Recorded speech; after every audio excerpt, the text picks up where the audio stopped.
Loveland Public Library is happy to present the following class recording footage as a part of our mission to empower patrons and improve digital literacy. My name is Carla Bamesberger, and I'm the library's communication specialist. And today we're doing Photoshop 201. So we're going to continue working on building your Photoshop skills. Last class, we worked a lot with the marquee tools and learned how to start documents, as well as how to save them in an editable mode and how to export them for printing. Today, we are going to be working with layers. We're going to learn how to use the shapes tools, and we're also going to learn how to apply layer effects. I am going to real quick remind everybody that this is a hybrid class, so I am teaching both in the classroom here at the library and also on Zoom. So if I say anything to the computer people, or if I say anything to the classroom people, just know that I am teaching to two audiences. And speaking of speaking to the classroom people and the Zoom people, everybody who's online right now, I am dropping a file in right now. It is going to be the handout for today's class.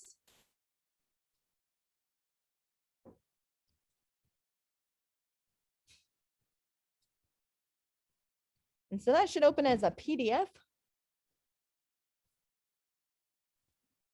All right, and that's the handout that I've given everybody here in the classroom today. It just gives you a walkthrough of what we're going to be doing today.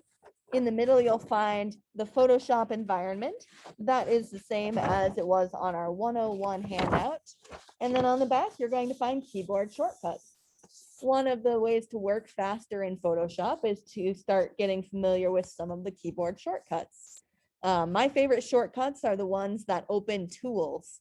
You saw last class, sometimes it can be hard to find a particular tool on the toolbar because there are a lot of tools. Adobe they've really made it so that this is a very versatile program, but then it's hard to find what you need. So every tool has a keyboard key that you hit that opens that tool. So last class, I showed you the paintbrush. And if you're not sure where the paintbrush is, or you're trying to work faster, the B, like brush key, opens the paintbrush. Similarly, we went over using the magic wand key tool so that you could quickly select parts of your photos. And if you want to get that quickly without finding it in the toolbar, you push the W key, like wand. They're hopefully pretty intuitive. A few of them are not, such as paint bucket. That's the letter G, like giraffe. I don't know what they were going for there, but they were probably going for, oops, we already used B and P. All right, let's go ahead and jump into Photoshop. I'm going to scooch these things for Zoom. So hopefully I will be able to keep an eye on our chat. I've just kind of pushed them off to the side there. All right, so with Photoshop, when you have an open document, you know that your workspace is in the middle, and we went over all of these different panels last time we were in class. I just want to remind you of where one of those panels is, because we're going to be using it a lot today. So the properties panel for your tools that you're using is right across the top, right above the tabs of your project. And you'll notice that that properties panel, let me grab my laser pointer for here in the classroom. You'll notice that that properties panel changes based on the tool that you have open. So it's just, and so right now you can see that I've got the properties for the marquee tool because that's what I have open. Now, if you watch that toolbar, the properties for the toolbar, it'll change when I click on the paintbrush. So it's just changed to give me paintbrush options instead. We're going to use that occasionally today because it's how we change all of the various options for our tools. All right. To begin with, I would like to remind everybody that when you're working with Photoshop, you want to save kind of regularly because it can crash. It's not very often that it crashes, but it definitely can crash. So to avoid losing your work, you are going to want to save pretty periodically. And just as a reminder from last time, when you're saving, if you want to save an editable document that retains all of the layers and editable items in your Photoshop document, you're going to save to your computer or to the cloud if you have one. And you're going to make sure that the format is Photoshop document. So PSD. That type of document will retain the editability of your files. So just to show you what PSDs look like in your files, right here we have my USB that I currently have plugged into my computer here. And you'll see that I have PDFs in here because I have some photos and posters, but then you'll see these files that just say .psd. And that tells me it's a Photoshop document that I can open and edit in Photoshop. So I just wanted to remind you of that. All right, I see we have somebody who joined us just now on Zoom, so I'm going to just drop that handout into the chat again so that you have it, and welcome class. All right, so today, the very first thing we're going to work with is using layers. One of the things that makes Photoshop really great is layers, which allow you to work on photos and graphic design projects in kind of this stacked mode. It's almost like a sandwich, like you're putting together a sandwich. So you've got your bread on the bottom, which is the background, or sometimes your photo, depending on what you're working on. And then each thing you add to it to make your sandwich better, it just sits on top of that bread, right? And if you decide you want to change it later or you want to remove it, you can slide it out and change it. It hasn't fused to your sandwich, except for maybe mayonnaise. I guess you can't really remove that as easily. But if you have like a piece of cheese and you think, you know, I'd like to switch that cheddar out for some pepper jack, you can slide it out and slip in your pepper jack. So layers, you're going to find on the right-hand side of your Photoshop towards the bottom there. That's going to be the layers panel, and it might be kind of small right now. If you hover your mouse right above the layers panel, right there at the very top line of it, you'll get a little arrow that has two arrows in either direction. That just looks like you can drag and pull. That is exactly what that is. So if you hover there, you can click and drag your panel upward, and then it's extended so you can see it a little bit better. If that's still too small, you can pull it out of the dock right here. So let me show you. If you pretend this is like a web page, or any other program, you can click at the top of the panel and drag it out, and now it's free floating from the dock. And yeah, so let me put it back on my dock. All right. Whoops, that's not where I wanted it. Anyways, you can hover your mouse at the very top of the panel. So you see the three different tabs: layers, channels, and paths on your layers panel. There's a blank space next to that. And if you hover there and then click and drag while you're still clicking, you'll pull that panel out. And then you can expand the panel as needed. Half the time when I have a problem with Photoshop, I have no idea what the problem is, and then it solves itself. It's amazing. So here's this layers panel. And if you decide that you want to put the layers panel back, you can just drag it back to where it came from and pull it hard against the side of your screen, and it might dock to the wrong dock. There we go. Okay, so I've just docked it where I wanted it. Oh, no, I didn't.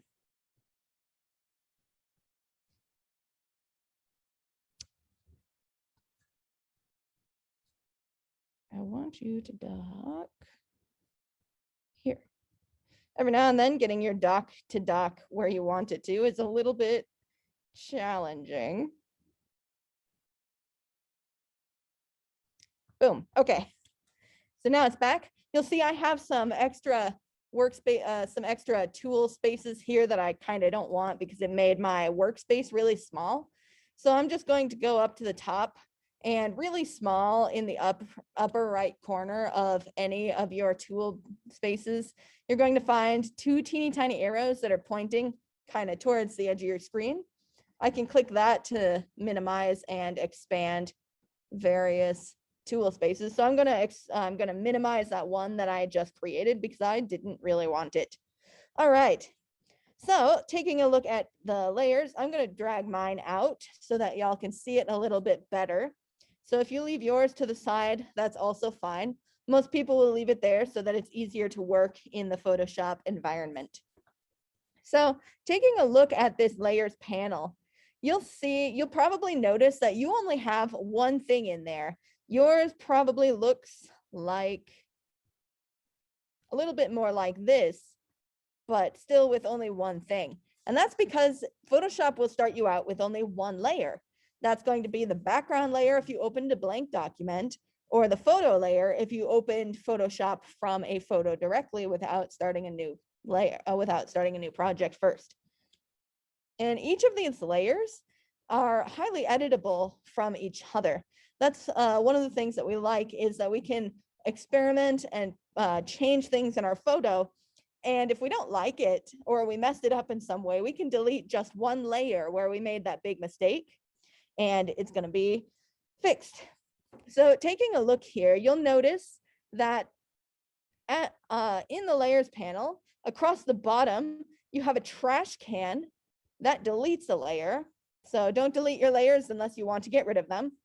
Next to the trash can is a plus sign. So that adds a layer.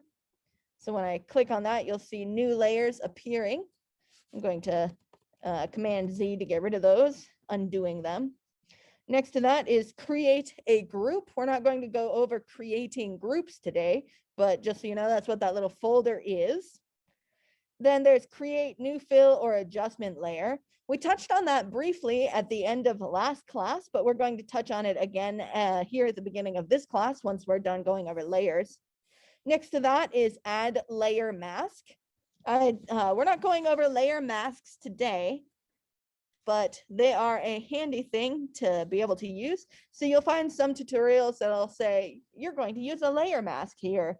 That is where you'll find the layer mask, is it's just in the layers panel. Next to that are layer styles. So these are effects that you can apply to a particular layer. And then after that, you have a links panel.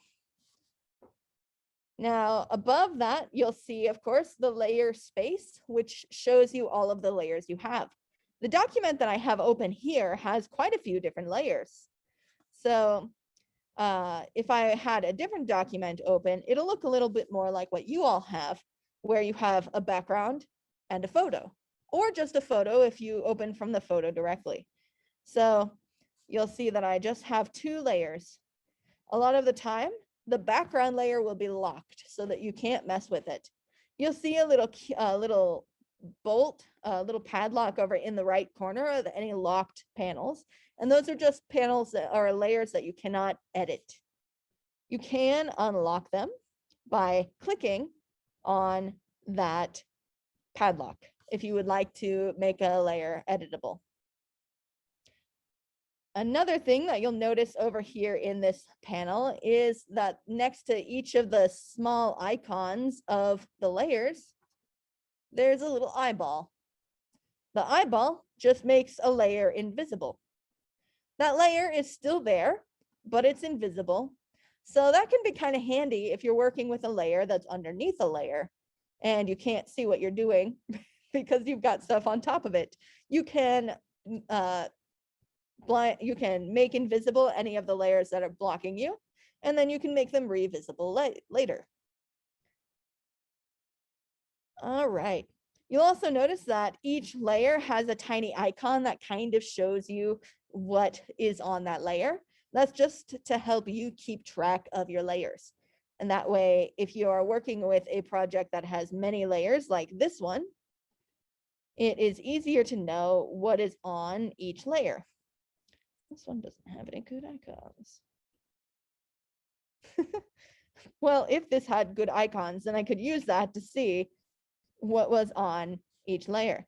So if I make something invisible, you'll kind of see what is on that particular layer. All right. Another thing that I want to point out before we start working with the layers is that when you're using layers, it's a really good idea to name your layers as you're working. That way, if you need to change something on a particular layer later, it's easier to find. So if you look at this document here that I'm working on, nope, that doesn't work. All right. So if you look at this document here, you'll see that I have many layers, and it's hard to see because it's pretty small on that screen there, but each one of these layers has a name so that I can find elements quickly. So for example, the layer that I currently have highlighted, which is just this light gray one here, is called dark pink change color. If I make it go invisible, you'll see what element is on that particular layer, flicking in and out there. And let's see, this one is called purple change color. So if I make that one invisible, that one is a much smaller element, so it's much harder for us to see on the fly like that. So I'm going to choose another one. Right here, we have a text layer, which we'll talk about in just a few minutes, but it says Ofrenda's exhibition and Calaverita's reading. And if I make that invisible, you can start seeing where that text is. So it's just a really good idea to name your layers as you're working, if you're working with multiple layers.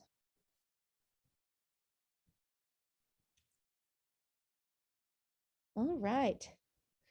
Now, something really important to know about layers is that the order they're in here in this little window really matters. Whatever is above is going to be on top, kind of like in your sandwich. Your bread layer is on the very bottom. So the bread layer is like your background. Everything that you put on top of your sandwich stacks on top. And that can be really handy if you're creating, say, like a background, and then you need to have something on top of that background, and like a little banner, and then you need to have something on top of that banner, like text. So having these stacked layers is really helpful for that. Watch what happens if I drag up this light pink change color layer. So that's this layer. You'll see when I invisible it. So watch what happens to that pink part in the bottom left poster if I drag this layer upward. So I'm going to drag it all the way to the tippy top of my document. Wow, I have a lot of layers. All the way to the tippy top. And it's disappeared because I put it into a group. I was hoping that I could get it to go to the very top. Cool. So you'll see that when a layer is not in the right place, it might block you from being able to see another thing that you're supposed to be able to see. It might also make it so that you can't, so that when you print your elements, things are going to come out in the wrong order. And as you can see from this demonstration, it's really easy to rearrange if you have a layer in a place that you don't want it. So you can just click the layer that you want and drag it somewhere else, just depending on where you need it to go. Can you do the undo button on that too? Yes, absolutely. So undo will move your layer back to where you had it before.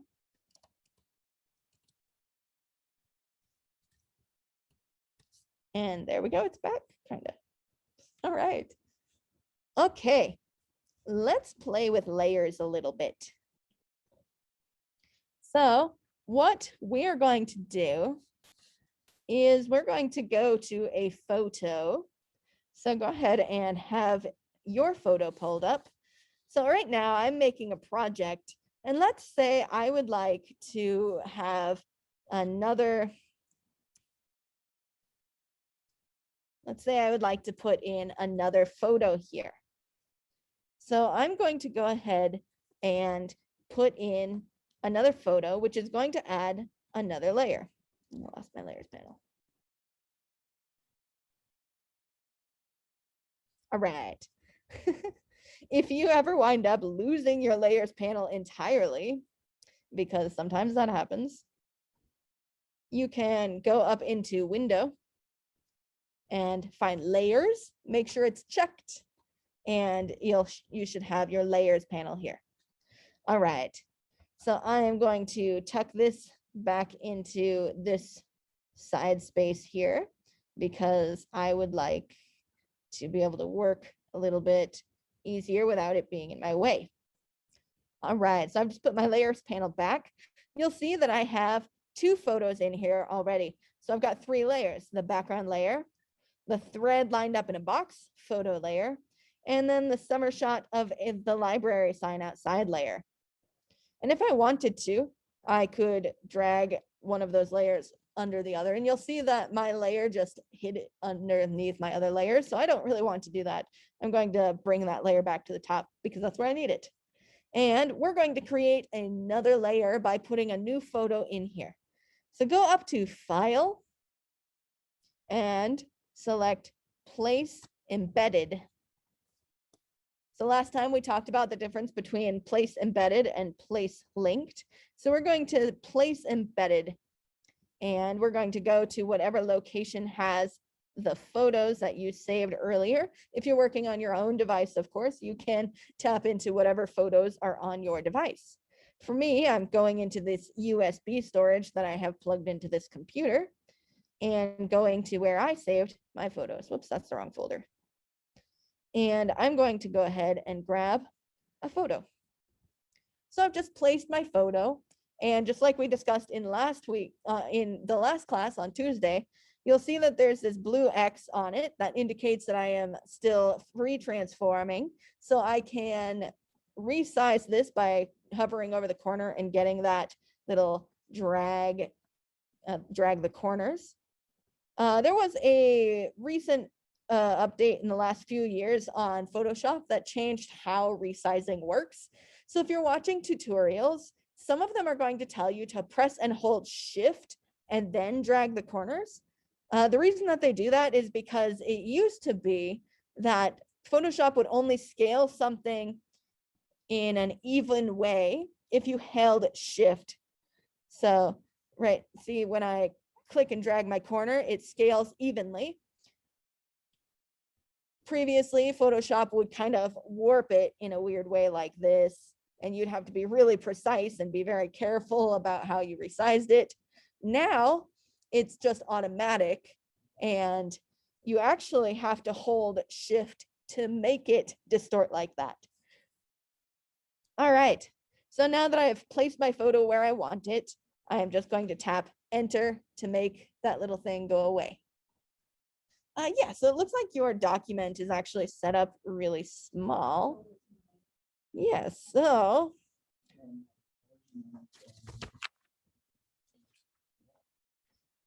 yeah, so what we're going to go ahead and do real quick for you is we're going to make your canvas larger, which isn't something I frequently have to do, so I always have to remind myself on how to do it. All right. So if you have your canvas set too small and you can't really see your photos, you can go into File and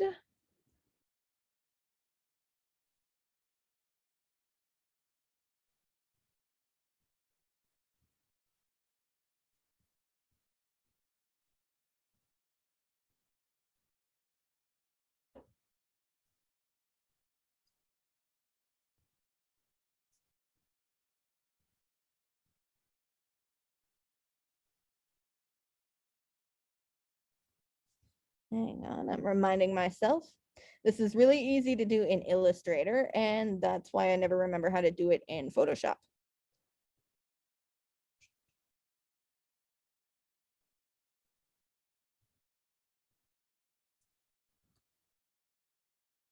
Image size. So you won't go to image size. Well, actually, you might. No, I don't think that'll change your canvas.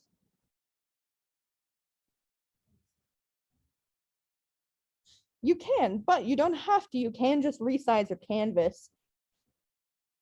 Aha. All right. So if you have your canvas set too small and you can't see your photos, you can go to image across the top and go to canvas size. Hey, all right. That's why I never remember this, because in Illustrator, it's just a tool that you use. And here it's not. All right. So I would recommend setting your canvas width to 3,300 pixels.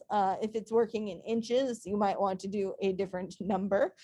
And your height, I would recommend doing 2,550 pixels.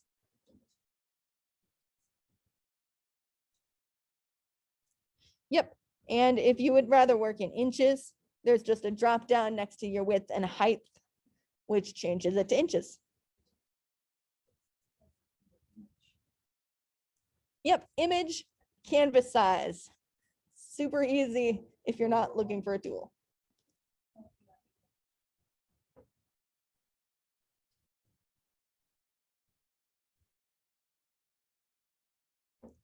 All right. So for everybody who is working in Zoom, just to give an example, since you can't see the workspaces that are in a different size, if I were to change my canvas size, perfect. If I change my canvas size here, I will click OK, and you'll see that it enlarged. You didn't see any weird white background appear because I'm actually working with a really big photo, and so it kind of was the size of my photo, which I didn't anticipate. All right. Yeah, so now you can no, Control T. Yeah, okay. So now if you want to, oh, this is actually a perfect transition into telling you how to re-grab a photo when you want to resize it. So when you want to resize a photo because it's too big or it's too small, so let's say I have this one and it's like, what? It's so small. I would like to fix that, right? But when you hover over the corners, you can't transform it because you don't have free transform currently active. So what you're going to do, the first thing to do is make sure that you are on the correct layer. So that's one caution that I have to say for you for Photoshop. When you're working with layers, always make sure you're on the correct layer, because if you make an edit or do anything, it's going to apply to the current layer that you have selected. So I want to resize this strings in a box picture. So I'm going to look at my layers here, and I'm going to find the string picture. And I can see that it's this bottom layer. It's called thread lined up in a box. So got the thread lined up in a box layer selected. And then I'm going to tell you this two different ways, because the key that you hit for this changes depending on if you're on a Mac or a PC. So I'll tell you PC first. So on a PC, you're going to hold Control and hit T. If you're on a Mac, you're going to hold Command and hit T. I didn't have a layer selected. Okay. If nothing happens, it's because you're on the wrong layer or you don't have a layer selected. But you should have now a blue X and a box around the photo that you want to resize. So I'm just going to resize that to the size that I want it to be. Boom, there it is. And when I want to get rid of that X, I'm just going to hit enter to drop the picture that I was transforming. And I can do that for any of my photos. So I have this Aztec dancers photo, and it's a little bit smaller than I want it to be. I want it to be a bit bigger. So I'm going to find the layer that it's on.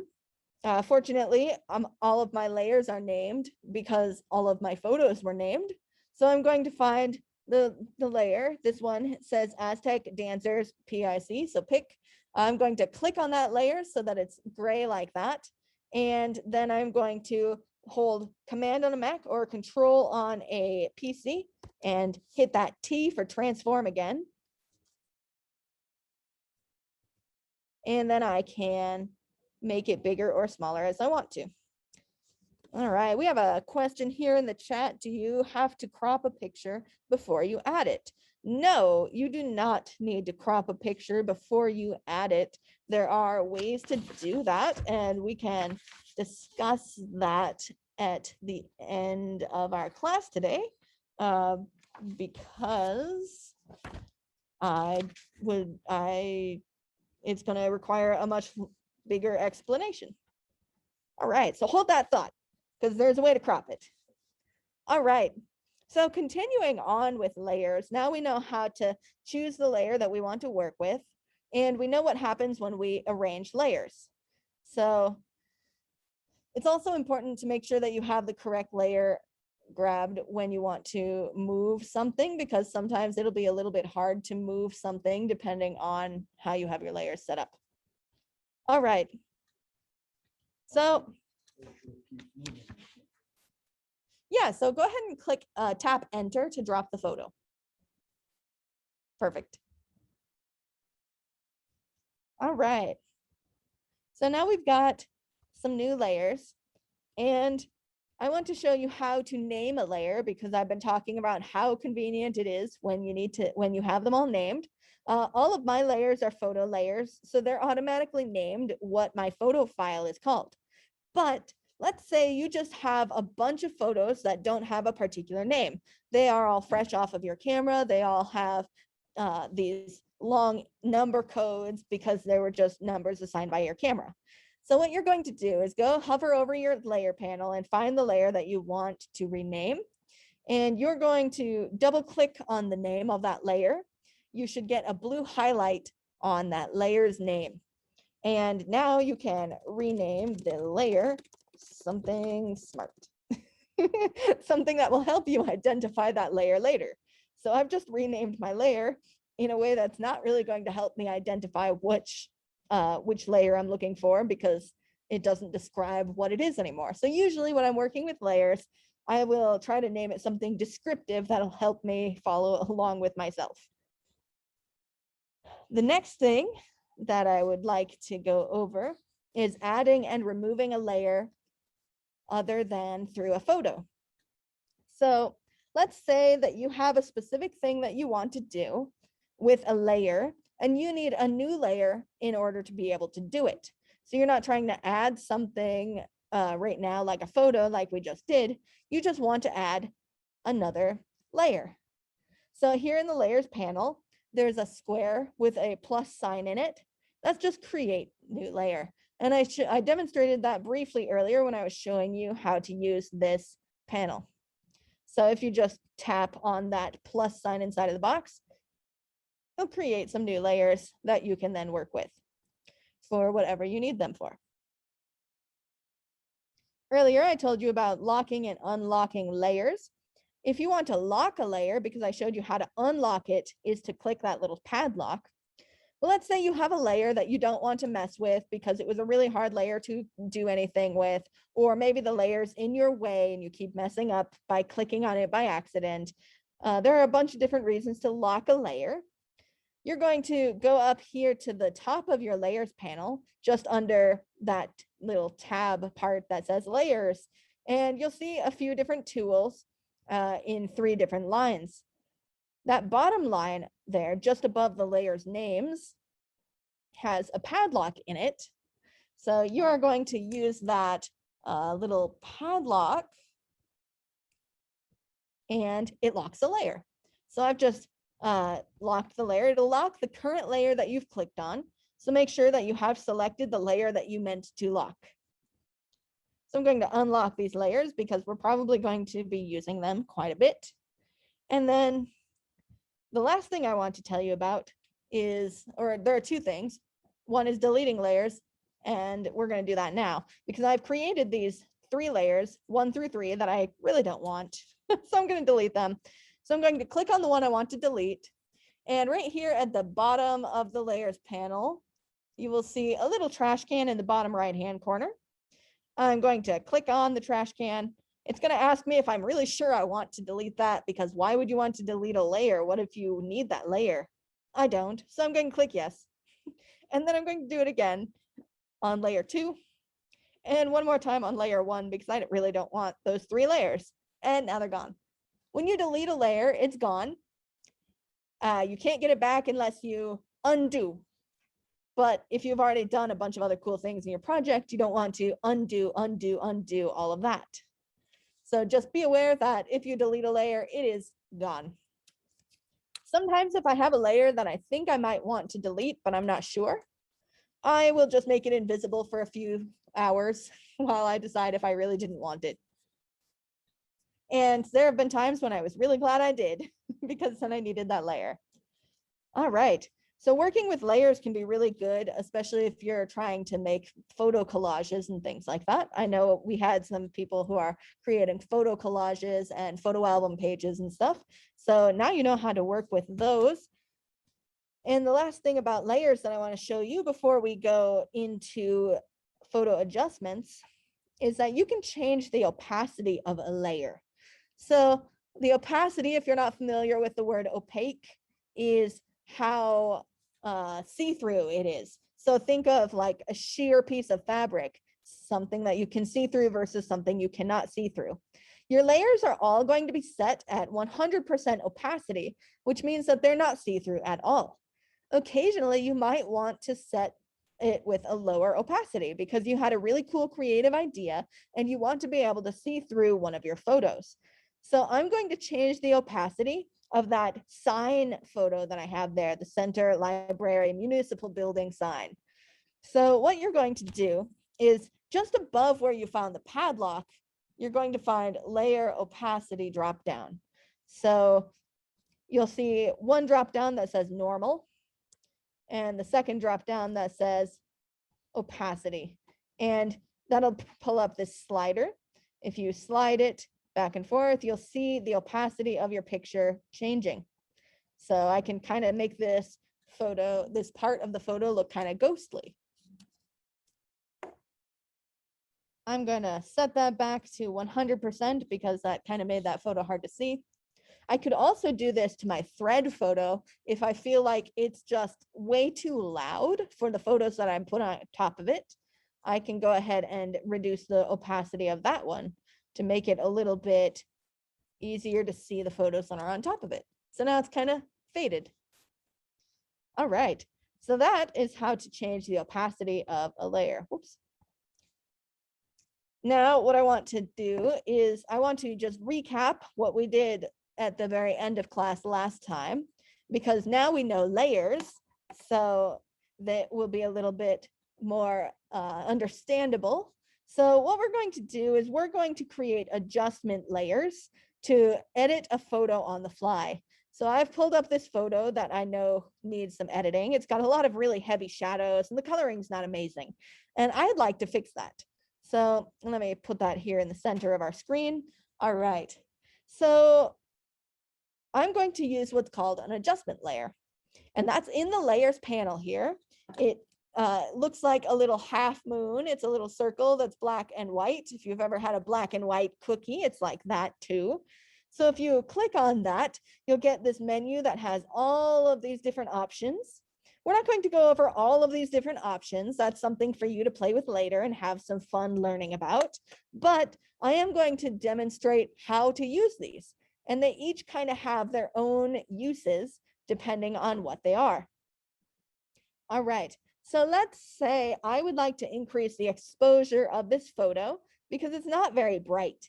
So I'm going to find the adjustment layer that's in exposure. So here's exposure, and I'm going to click on it.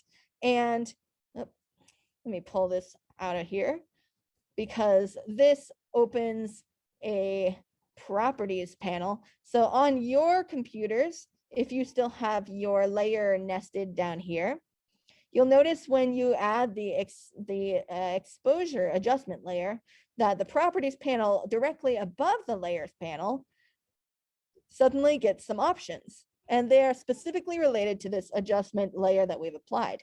So taking a look at my layers here, you'll notice that this layer looks a little bit different than any other layer. You see that I've got this plus and minus sign inside of a rectangle instead of an icon representing what my picture is. And then you'll see a little chain link, and then you'll see another icon, which is probably going to look just white. And then it's called exposure 1. This tells me that this is an adjustment layer. It's not a layer that has a true photo on it. And this is a layer that affects all of the layers below it. So if I had multiple photos in this, just like the piece that I just had open with the thread box, all of the photos that are on layers underneath this exposure layer are going to get this same exposure. So I want to rearrange my layers if I don't want them all to get the exposure. In this, I only have the one layer, so I don't have to move my layers at all. So now I'm going to come over here to this properties panel, which for most of you will be directly above your layers panel. If you have your layers panel pulled out or placed somewhere else, then it won't be directly above it, but it's under your color picker. So looking here, I see that I have some more sliders, just like I did with the opacity.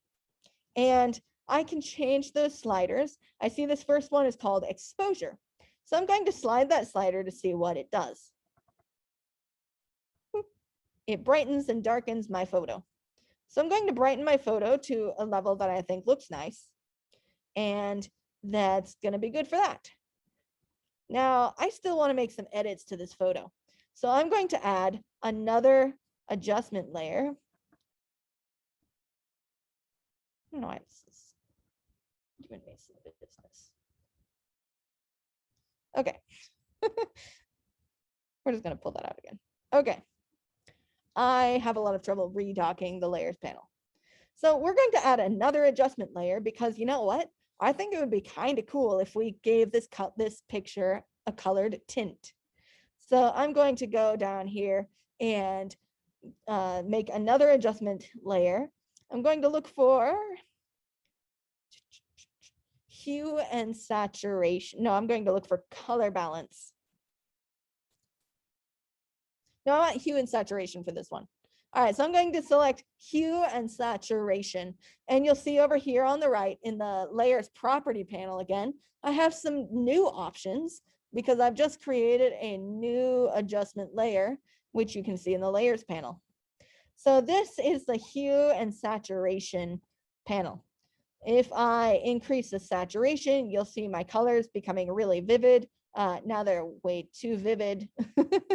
It kind of makes it look really weird. All right, so I kind of want this to be purple. I like purple. Let's purple it. So I'm just going to drag this little slider over kind of into into the different hues until I get kind of a purple look on my building. There we go. Now it's purple. So that's just an idea of how you can use these hue and saturation, how you can use all of these various adjustment layers.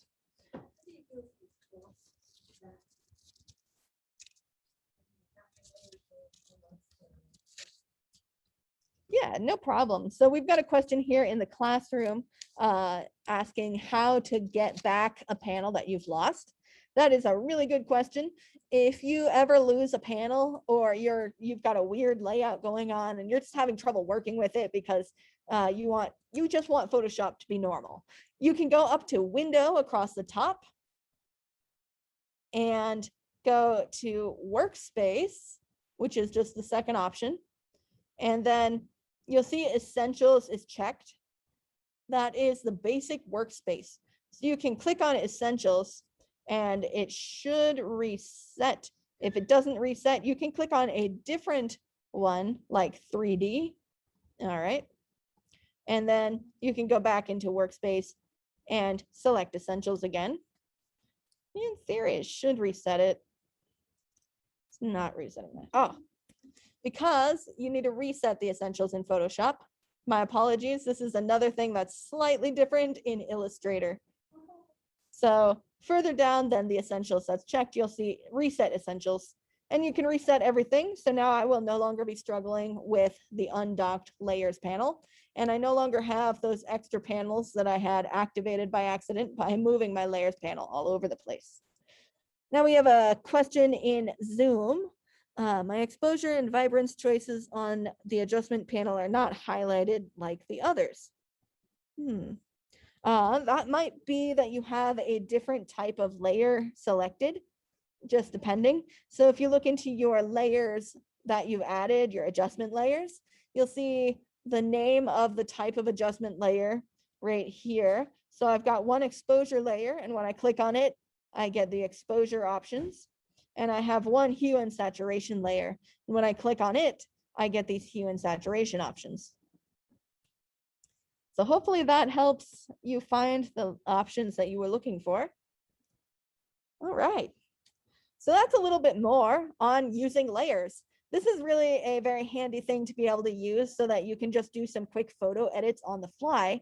I'll usually come in and I'll change the brightness, or I'll change the color a little bit. If I took a photo in a room that was a little too yellow, I can change the color balance by adding layers like this. It's pretty handy to be able to do. All right, now, all right. Yeah, that sounds great. All right, so now what we're going to do is we're going to learn how to create a little bit more complexity in our work. So the first thing we're going to learn how to do is how to add text. So adding text is actually pretty easy, which is great. I love when things are easy. So if you want to add text, you're going to look on your toolbar until you find a T like text. That's the text tool. You can also type T on the keyboard to get the text tool if I have my keyboard shortcuts memorized. All right, so when you click on the type tool, you should see your mouse turn into a cursor icon, just like if you were in like a Word document or something. It looks like a little eye in a box, kind of ish. All right, so that's how you can get that. And when you click anywhere on your photo project with the type tool, you'll see a little box show up. Oh, mine's really, really small because the font is way too small. So what I'm going to do is here in the properties panel, this is the same properties panel where we were just seeing our properties for our adjustments. Now it is turned into the properties panel for this tool. If you don't see it there, you remember that your tool properties are also across the top of your Photoshop window. So whichever place you want to look for your photo, for your options, we're going to pop up there, and I'm going to use this side one because I've got a zoom thing in my way. All right, so we're going to find something that looks like a big T and a little t. That's going to change the font size. So big T, little t. So my font is currently set at 7.95 because normal people can read that. I don't know why it's set that small. I'm going to make it way bigger. I'm going to set mine at size 60 so that y'all can see it. So you can set it to whatever size you want. And now here's another thing. You'll notice that my text is now hanging off the side because I made it so much bigger than what Photoshop had originally thought it would be. So I'm going to come up here and grab this little plus sign tool. It is my grab and move type tool. So I'm going to go and grab my move tool, and then I'm going to click on my text and drag it over so that I can see it, so that it looks nice. All right. And then I can just double click on that to be back into type so that I can type whatever I want, my name. And it went off the edge again, so I'm just going to drag it back over. All right, so that is how to type. And something I want you to notice is that when you are typing, anytime you click to create new text in Photoshop, it creates automatically a text layer. So you'll see here in my layers panel, I now have a text layer indicated by that T icon, and it says Carla Bamesberger because that's what I typed. If I do another text, if I do text somewhere else on my photo, like up here, photo text, you'll see in my layers panel that it's created another text layer. And this says photo text when I clicked off of it. So Photoshop knew that I was actually done typing. All right. All right. So those are just some important things to notice about your text tool. Now you'll see that this has set it to just one of the fonts in Photoshop and just one of the colors. Now let's say I want to change that. You can look at your options panel across the top or here right above your layers panel, depending on where you want to look. And you will find color. It's probably going to look like just a black rectangle. So across the top, it just looks like a black rectangle. Here on the side panel, it actually says color under it. You can double click on that guy, and then you can choose whatever color you want. I'm going to choose purple because that's my favorite color. All right. So now it's a purple. And in the same way, you can also change the font. In that same properties panel, here you'll see a drop down that says some sort of word in it. It probably says brochure block, or it might say something else depending on what the font was that it decided that you were going to use. So you're going to just open that drop down and you're going to choose a font that you like. I'm going to choose that one. It's very cute. Okay, so I've just chosen chalkboard and there it is. So with Photoshop, you can also install new fonts if you want to later. We're not going to go over installing fonts, but I want you to know that you can do it. All right. Now let's say I want to change the size of my font. Something I can do is create the free transform situation that I explained earlier by making sure I'm on the correct layer and then holding Command on a Mac or Control on a Windows and hitting T for transform. So then I get those little grabbable corners, or I can just change the font size here in the properties panel. Blinking at me because I forgot to click enter to drop my item first. All right.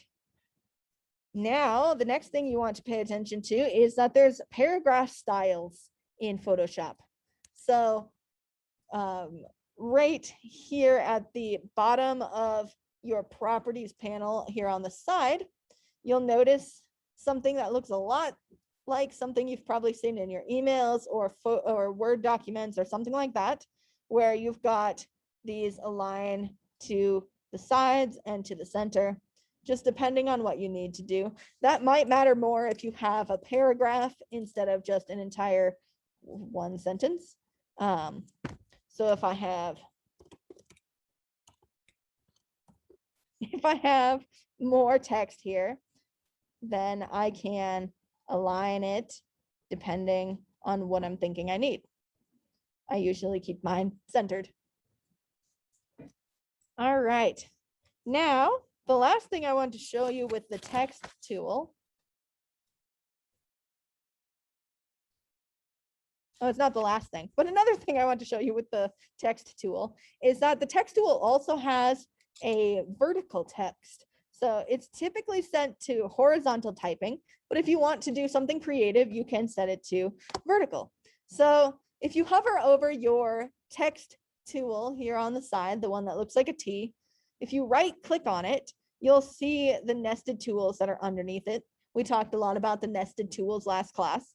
You'll see that there's a vertical type tool, which has a T with a downward pointing arrow. So if I were to click on that, I can now type sideways and it's all spread out. So that's kind of cool if I wanted to create some text for the side of my document.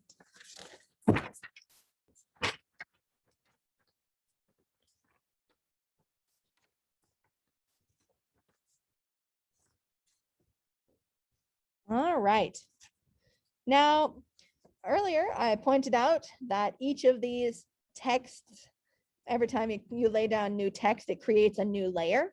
This is so that you can move them independently. If you have two things on the same layer, when you click one and try to drag it around, you'll wind up moving them both. So it'll be kind of like this. So that's what would happen if they were both on the same layer. So that's another benefit to working with multiple layers, is now I can move these independently. Let's say you want to create text that you know is going to be on the same layer. You can definitely do that as well. So what you need to do to stay on the same layer is what I did here when I created this text box, or when I wanted to add to it, I just tapped enter at the end of my line to create another piece of text directly under it. And I was able to type the second part of that paragraph directly underneath the first part of my paragraph so that they're on the same layer. I can't move these two independently because they are on the same layer.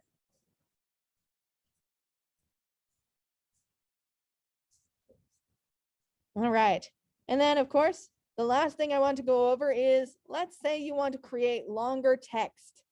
When you're typing in Photoshop, let me get back to my regular horizontal type tool. So if you're typing in Photoshop and you want to create long text, you'll notice that as you're typing, it's just traveling across the screen and disappearing. And it can be kind of frustrating to work with because now you can't see all of the different points, and you know you have a lot of text and you're just like, what? How do I even see all of that? So what you can do is, if you know you want to put some long text into whatever you're working on, get your type tool and then click and drag. And you'll see you got those marching ants, kind of like we had when we were working with the marquees. When you let go, it'll create a giant text box. Right now it has just the pre-made type in it. So I can paste in my type and it fills in that box. It's a little hard to see because I did not pick a very good color for the dark background that I have. But now you can see that I have longer text that didn't travel its way off of the picture and really frustrate me. So that's just how you can work with larger amounts of text. All right. Now that we've gone over text, let's go over shapes, because something really great that you can do with text is, if you're having trouble seeing it or you want to stylize it and make it really nice, you can put shapes behind it so that it's easier to see and it looks like it's been just mounted, and it's really cool. You'll see that in magazines and newspapers a lot, where they've got a photo and then they've got a colored shape holding any text. So let's go ahead and work with the shape tool. You're going to go to the side and you're going to look for the rectangle. If it's not a rectangle, it might be one of the other nested tools. So you're looking, it's actually pretty close to the bottom. It's actually just 2 down from your text tool typically. Its default is the rectangle, which is why I said rectangle. But it could also be a circle, a triangle, a polygon, a line, or a blobular custom shape. So I am going to select the rectangle tool because I want to draw a rectangle. Then I'm going to come into my document and I'm just going to click and I'm going to drag, and now I have a shape. All right. So one thing I'd like to start off with pointing out is that every time you draw a shape, it creates a new layer, just like with your text tool. So this rectangle is its own layer. If I drew another rectangle, it creates rectangle 2 layer. So every time you draw a shape, you're going to create a new layer for it, just automatically. That way they are on independent layers and you can just move them independently of each other, which is great. All right, so I'm going to delete rectangle 2. Now, I again want to change the color because that big old black box there is not super great. So I'm going to change it by finding the color, the fill, whether you're using the side panel or the one across the top. You're going to find the rectangle fill. and I'm going to choose a different color. Probably not that one. That's the color of my text. All right, let's go with blue. What I'm about to create might not be very pretty because I am not thinking about my colors very hard. I'm just picking colors. All right, so there's a pretty color. I like that one. Let's go with it. So that's the color of my fill now. And you'll notice that your shape might also have an outline. That's called a stroke. So right under your fill color should be a little hollow looking rectangle, and next to it should say stroke. So if you click on that one, you can change the different colors of your outline. So I can give it a pretty pink outline, which you might not be able to see. Yeah, you can't see that. All right. And if you want your outline to be thicker, directly under it, you'll see 1px. That's just the thickness of your outline. So if you click on that drop down, it'll give you this little pull bar here again, a little triangle you can move around. And let's say you don't want an outline. I almost never want an outline. So you can also click into the stroke color picker, and you can click on this one that looks white with a red slash through it. And in any Adobe program, white with a red slash through it means invisible. So there is no outline now. All right. So what I want to do now is I really want that rectangle to highlight the paragraph that I just created because we couldn't see it when I made it earlier. So I'm just going to drag this layer, the rectangle layer, down underneath that text. And now it's underneath the text. So again, when you're moving layers, it's just in the layers panel, click and drag the layer you want to reposition and let go of it, and it will go down underneath, which is fabulous. All right. Now, I don't really like the way that looks. So I'm actually going to reduce the opacity of this layer now because I think that it'll look nice if this is a somewhat transparent rectangle and you can still see the photo behind it. So just to remind you, the opacity for a layer is in the layers panel right over here. And it is just above the names of all your layers. You'll see those three lines there with all of these options. The middle one, so that middle one there, you'll find normal, and then you'll find opacity. And so I'm going to click opacity, and I'm going to drag that slider down, and you should see my rectangle just became see-through. Now you can see the dancers underneath, and it looks pretty cool. Well, kind of. It would look way cooler if I had different colors. All right. So that is how you create a shape. And let's see what else I want to tell you about using the tool. Yes.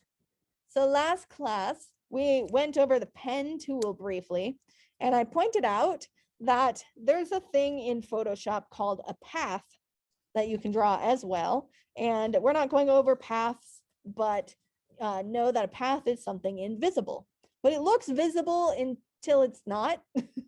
So your shape tool has a path option as well up here in that top panel where you have all of your options. So you'll see you have a drop down and it should say shape, but it could say path or pixels. If you're working with your shapes tool, you always want it to be set to shape. Otherwise, you're going to accidentally draw some invisible shapes that you won't know are invisible until they go away. And it'll be a huge bummer because you spent all that time making cool shapes. So always make sure it's set to shape so that you don't lose your shapes. All right. Another really cool thing about shapes. So I'm going to right click on my shape tool here on the toolbar so that I can get that pull out menu here. And I'm going to choose the circle. And when I click and drag, oops, I have made it kind of oblong and I don't like that, right? So I want a perfect circle. So if I click and drag, you'll see that it just kind of becomes an oblong unless I'm really, really careful. But if you hold down the shift key as you drag, it becomes a perfect shape. So if I want a perfect circle, I will just push and hold the shift key, and then it'll become a perfect circle. That works for all of the shapes. So if I want a perfect triangle, I will just push and hold the shift key and drag out a perfect triangle. So that's kind of a handy dandy little cheat. Now, if I want to move multiple shapes, so let's say I just created all of these cool shapes and I put them into a really cool arrangement, and I really like the arrangement that I've just made, but now I want to move them because I don't like where they're at. There are a few different ways to select multiple items. One way is to just click on each of the items that you want to select while holding down the shift key. So just now I held down shift and I clicked on each of these individual items, and now I can move all of them together. That's pretty great. You'll notice in the layers panel that when I did that, each of their individual layers became highlighted. Another way I can do that is if I know that the layers are close together, I can hold shift and just click on the layers that they're on. I probably wouldn't do this in most situations because a lot of my layers are going to be spread out and have things in between them that I don't want to select. So that's just how you can select multiple things. If I wanted to, I could even select more things. I could select any of these text to move with this giant object. I could even select the background photo to move. So if I held shift and clicked on the background image, then it selects that as well. So holding shift is just a way to click on multiple things at once. All right. Another neat thing that I want to share with you about Shape Tool is you'll notice when I draw a shape that there are little circles in the corners. Unless you drew a circle, there are no circles in the corners of circles because there are no corners. But if you draw a shape that has a corner, you'll notice these little circles in the corners. And if you click and drag inward on one of those circles, it will round the corners of your shape. If you want to undo that, you'll just drag in the opposite direction. So that can be kind of cool so that you can create little backgrounds to put your photos on, or backgrounds to put your text on, or something like that, depending on what you want to do. All right. Now, oh no, my computer's dying. That's really bad. All right.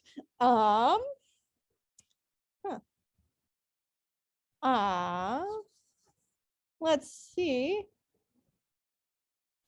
All right, so we've covered adding photos to layers, and we went over layer adjustments.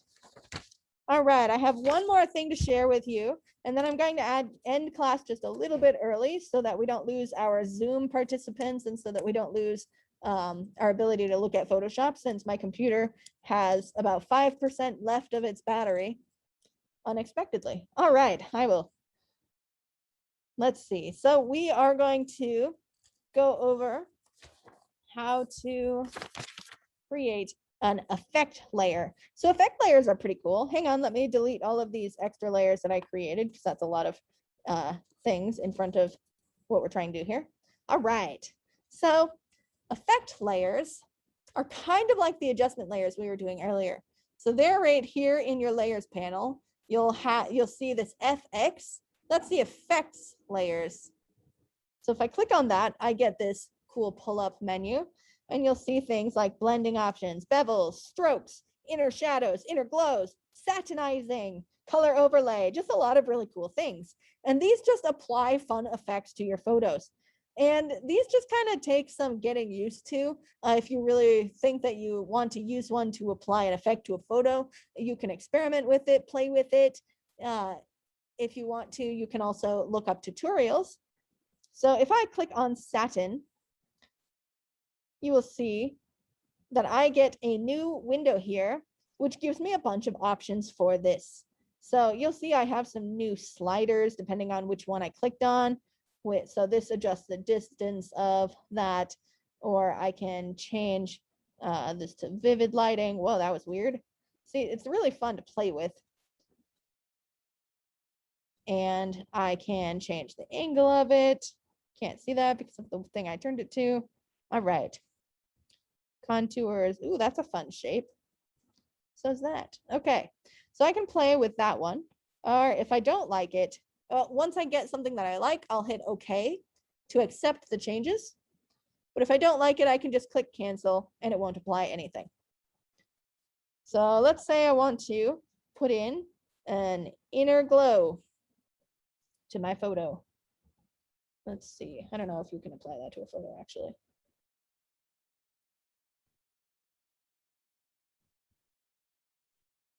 All right. So we're going to try a color overlay. We don't want it to be normal gray. We want it to be that. And we're going to change the opacity of it. Now we have made it red. And I can also overlay a pattern, depending on what patterns I have installed. You know, it's just a lot of fun to kind of play with. So now you know that these adjustment layers exist, or the effects layers rather. And let me create one effect layer. All right, so we are creating an effect here. And I just clicked OK to accept it. Now you'll notice in the layers panel that this actually doesn't create a new layer like those adjustment layers we were doing earlier. This creates an effect on the layer that you were just working with. So you'll see that I've got these effects now attached to the Aztec Dancers Pick layer. So I've got effects, bevel, and emboss. If I had more effects, they would all appear here under effects.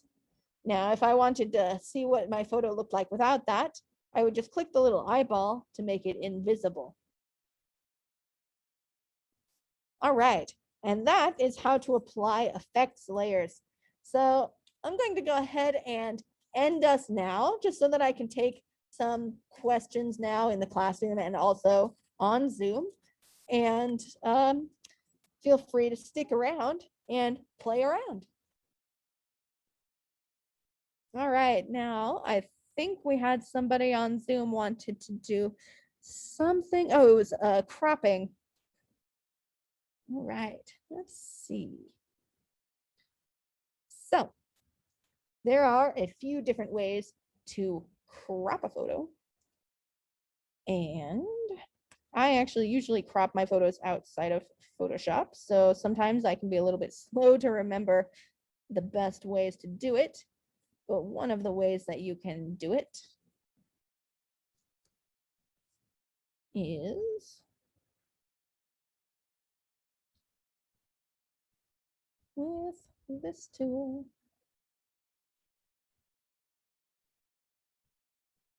Aha, there it is. Okay, so one of the ways to do it is with your marquee tool. If you click on your marquee tool, which is the little rectangle with the dots around it, and then you look up at the properties panel, or the properties panel of your marquee, you will see that little rectangle again. If you click on that drop down, you can see that there are some cropping options in there. So if you click on one of those crops, you'll notice this panel here that shows you what it'll look like if you crop it that way.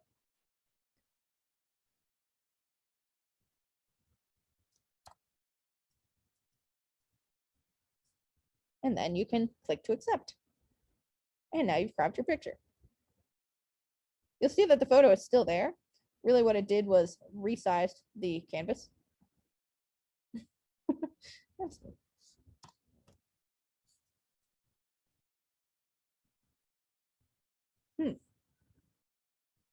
All right. All right. All right. Do we have any more questions on Zoom before we possibly lose battery?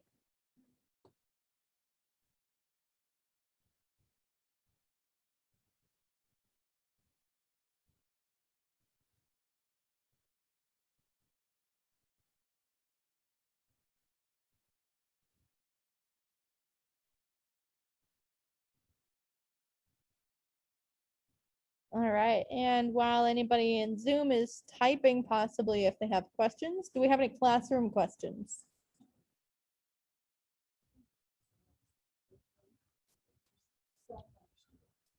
Absolutely, there is. I will let you ruminate. Absolutely, that's one of the best things. Yeah, so you definitely need to get in and play with Photoshop to get more and more used to it. So that reminds me, remember that you can come to the library to use computers here that have Photoshop. We have Photoshop in the Makerspace lab on the 3rd floor. And then we also have some laptops for checkout in the library that you can use to get more familiar with these programs, especially because subscriptions to them are quite expensive. What's the one? The library tab? Which? Third tab. Aha, okay, so the libraries is going to be where you're going to find things like icons and colors and things like that. So you can create libraries when you're working with Photoshop.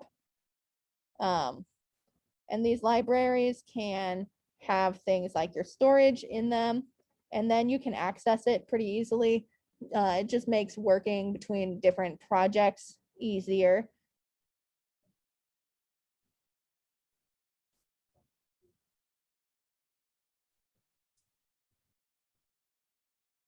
All right.